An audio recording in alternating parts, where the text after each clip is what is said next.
We're back. Another episode of the Golden V podcast, recorded on Thursday, April the 3rd, as we turn the calendar on a new month. To check in with our regular contributor for Vancouver Warriors news and tips and tricks and whatever else you want to call it is Brett Mydske, captain of the Vancouver Warriors, fresh off a win last weekend in Buffalo against the Buffalo Bandits. Brett, how are you? I'm good. Thanks. How are you?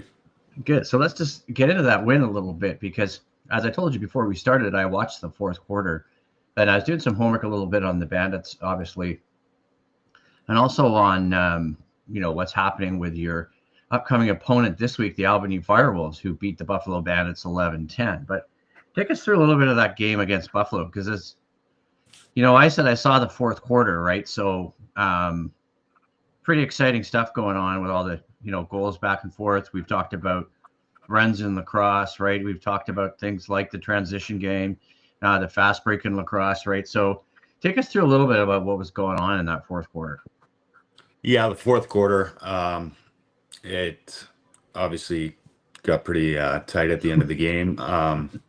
Like the last 30 seconds was pretty crazy. We got a penalty with 2 minutes left, and we're up by one. And they've got a very lethal power play with them, and we managed to kill that power play and kill the clock and win by one. But I mean, Baller, obviously he got hot. We were down in the fourth, came back, got up by two. With Martel, he scored a massive goal and then took a headshot in the crease after, right? So that was like a 3-goal swing. And then they got one back, and it was a 1-goal game, kind of going into 2 minutes left, and we ended up being able to seal the deal. Yeah, I had just looking at NLLstats.com here, had Keegan for Buffalo's game with 10 points after the previous game against Georgia, where at home, obviously I saw because I'm in the Warriors party zone with a season ticket all season, 12 points the previous week against Georgia. So in 3 weeks, the home victories against Toronto and Georgia, Ball had 9 points against Toronto, 12 points against Georgia, and now 10 points against Buffalo. So 94 points on the season for Keegan. Looking like with 3 games left, that there's pretty much a guarantee he's going to break the 100-point barrier, right? Yeah, he's a special player. I mean, he's kind of doing what he did at the end of the season last year. He kind of put the team on his back and made that late push for playoffs. Obviously, last year we didn't quite get there, and this year he's showing everybody why he's the number one guy on offense on our team. Well, and I remember Kurt saying too, and I can't remember where I heard it exactly, if it was an interview or if it was on Brad Challoner's podcast, giving a little plug to Brad because he's here on my show too. Coach's Calls with Brad Challoner. You can get it on Apple Podcasts. And Brad talking a little bit, I remember where I heard the interview with Kurt, where Kurt basically said Keegan is our floor general. And if you're at the games, sometimes it's a different perspective in the party zone. You can see it on the floor, right? I mean, you watch enough lacrosse games, you learn more and more about the sport. You see that. And the other thing that I wanted to share with you too that I thought was interesting is you guys were 8-10 last year, and with 3 games left, you're already at 8-7. So you've already equaled last year's win total with 3 games to go. Listening to a little bit of Kurt's post game last week too, you play another team in the Albany Firewolves who are on a 3-game win streak as well. And I was looking at Albany's record; they were 3-8 a while back. Now they're 6-9. So 2 teams trying to make the playoffs, and you guys and Albany, and this is a playoff style matchup at home again for the fans of Vancouver, right? Absolutely. Albany is obviously a really good team. They made the finals last year. They lost to a very good Buffalo Bandits. I think they kind of stumbled out the gate the first half of the season. Dougie Jamieson wasn't really himself. The first half, they had a few injuries and stuff. And now, I mean, you got Williams on the left side. He was a first overall draft pick from the year prior. So this is his first year playing, and he's kind of hit his stride the second half of the season. I think he got back-to-back game winner overtimes last 2 games. So they're kind of peaking up at the right time. Yeah, they got 9 losses right now, and I think you don't get into playoffs with 10 losses, so they're fighting for their lives too. Yeah, I think you guys showed that last year. You finished 8-10, didn't make the playoffs. Now you're 8-7. I was just sharing a little thing here too about Doug Jamieson because I was researching Doug a little bit as well, and I'd recognized the name that I didn't realize until why. For Doug, that he played with the Six Nations Chiefs and won a Man Cup. So as soon as I saw that, I went, well. And I don't know if he was there for both those Six Nations Chiefs Man Cup wins, but I saw that the 2023 Man Cup, obviously because it, was in New West, right? So, the Salmon Bellies were in it. And so I don't know if Jameson was playing in that game, but when I saw the Man Cup and I saw some of Doug's other stats and learning a little bit about him, I was like, oh, okay. And then obviously this thing I shared with the 57 saves last time. So I think you guys are in tough, whether, you look at the records. And now for you guys, we're going to talk a little bit about this too. Now, like a lot of other teams in the league, and I remember Kurt saying it doesn't mean he has any less confidence in Aiden Walsh or even Connor O'Toole played that one quarter against San Diego. You guys have one of the premier goalies in the league. And, we talked about that last time. Tell me a little bit more about that. Yeah, I mean, I think, yeah, it's hands down. I think he's the best goalie in the league, and he's proven himself. I mean, he's got the MVP of the league before. He's won a championship at every single level. And for everybody that's watched the last 3 games, he's a big reason why we're 3-0 in the last 3 games. Yeah, and I was thinking back on it too, and I don't know if it was last year's season or the season before.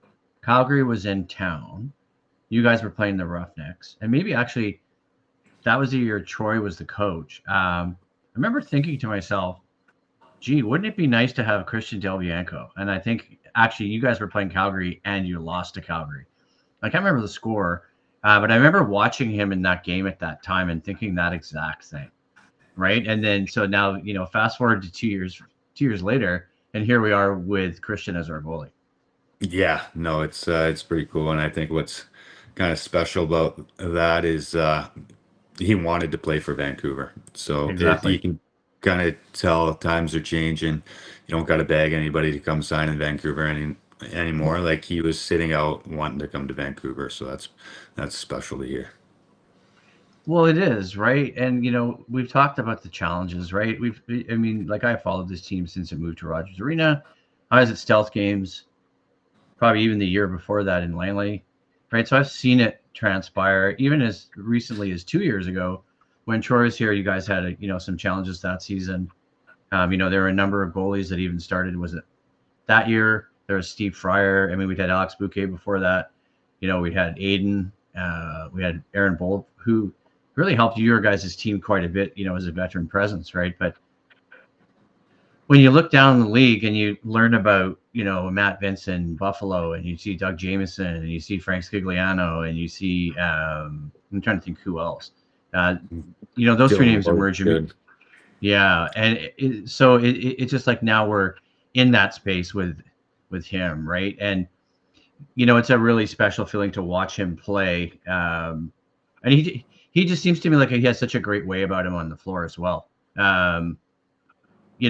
Just Christian's like I would see him doing this with guys, right? And I see him kind of, kind of like, steering guys away from maybe controversy or, fights on the floor or, getting into stuff where you might take some unnecessary penalties. He's just very sort of, and, if he provides such a calming, steady presence for you guys. Do you think there's a sense around the team now that if you take a few offensive risks or if you take a few risks in transition, that Christian's going to bail you guys out? I think so. I mean, Walsh was good for us, but I think Walsh was great. absolutely. I think he put up some of the best numbers. Like statistically, he was really good, and he was top 3, 4 goalies in the league this year. But just I think with Del Bianco, he's got the experience. He's been in massive games before. He's been in championship games before. Yeah. And late in the fourth quarter, games on the line. He's been there before. He's not going to let the moment get too big for him, and he's confident he's going to make the save. Yeah, I was looking a little bit too at this Albany game, right? I mean, Dyson Williams had a hat trick in the game where Albany beat Buffalo. Just looking down at some other names on the roster here. Obviously, we talked about Doug Jameson's performance there. I'm just trying to think who else you have in Albany. Don't know much about the team. I don't know if I've ever actually seen them play. Who else on Albany are you guys going to key on tomorrow night? Simmons, if he's healthy, I know he hurt himself in the Buffalo game. Right. Kurtz, he's a good player. They've got a lot of young guys, and obviously Peshko's on there now too. So Yeah, right. I He forgot was about our that. It's, first round draft pick this year, and yeah, I forgot um, about that. we ended up trading him, so he's Yeah, back that in was town. tough. So Okay. I'm sure he's gonna play with a little extra jam. Well, that always happens, right? I mean, it's just interesting too, because the other thing I was thinking about with Christian was obviously, his off-season plans, his stalemate with Calgary on the contract.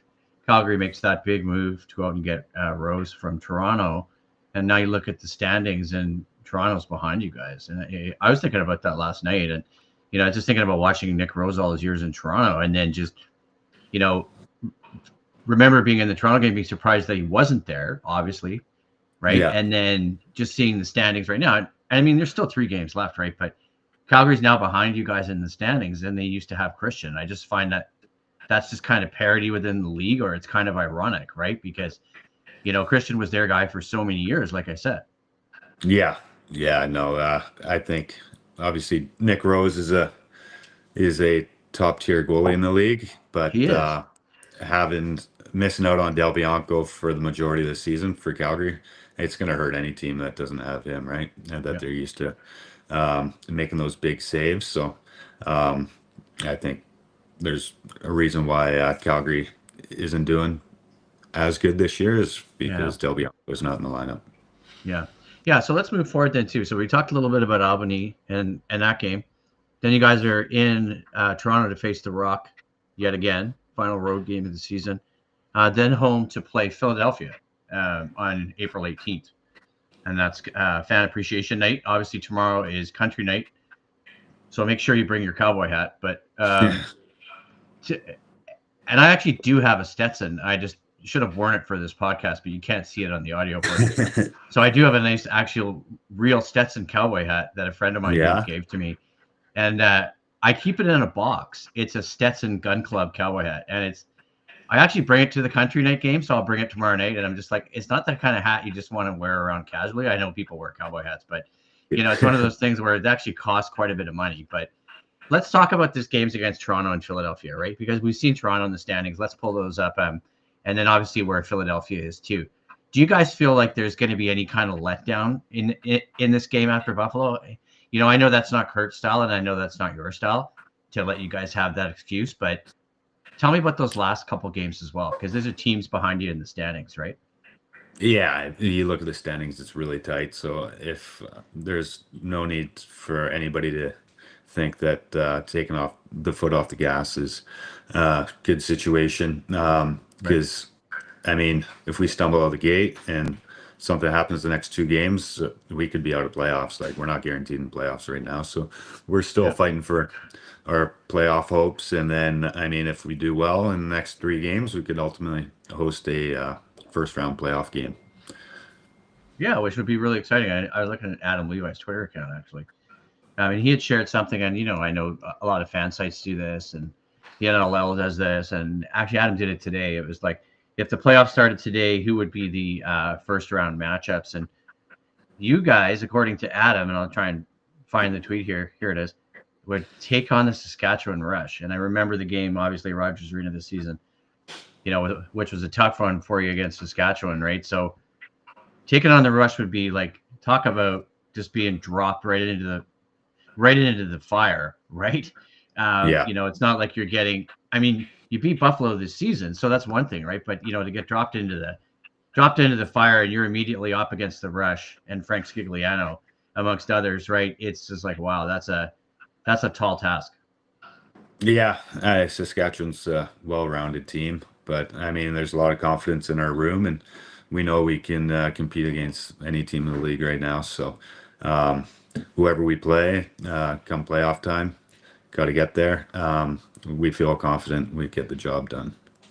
Yeah, and I think you guys would too. I don't know how the playoff format exactly would work. Maybe you can explain it. Do you guys play a 1-game series, or is it multiple games in that first round? First round is a 1-game elimination, and then the next 2 would be best of 3. Okay, so then if it's a 1-game elimination, you guys are probably traveling to Saskatchewan, I would think. If those are the standings, then yeah. Yeah, okay. All right, well, let's wrap it up there. Thank you for this as always. I appreciate your contributions. Just throwing some stuff on here, facebook.com/Golden V podcast. Buzzsprout.com, 1-869-778. If you want to check out the podcast and be sure you're at Rogers Arena tomorrow night, Friday, April the 4th, 7 p.m. for the Vancouver Warriors squaring off against the Albany Firewolves on Country Night. We'll talk to everyone soon. Take care.